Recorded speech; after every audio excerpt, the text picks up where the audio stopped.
What if I told you that one of gaming's most beloved universes might be hiding something far more sinister beneath its colorful exterior?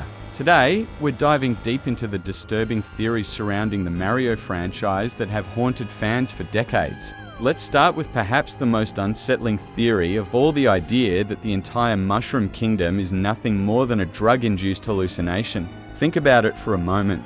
The very first thing Mario does in nearly every adventure is consume a mysterious mushroom that makes him grow to twice his size. The world he inhabits is filled with walking mushrooms, flowers that shoot fireballs, and clouds with faces. Living blocks float in midair, defying all laws of physics. What if these aren't just whimsical design choices? What if they're the fevered visions of a man lost in a psychedelic nightmare? The coins Mario collects might represent his desperate attempt to hold on to reality, while the constant pursuit of a princess in another castle could be his mind trying to reach a salvation that's forever just out of reach. But there's another theory that takes this existential horror in a different direction. Super Mario Bros. 3, one of the most celebrated games in the series, might be hiding an even more meta secret. Have you ever noticed how the game opens with a rising curtain? How the backgrounds look like painted backdrops? How elements of the world cast shadows as if they're hanging from stage rigging?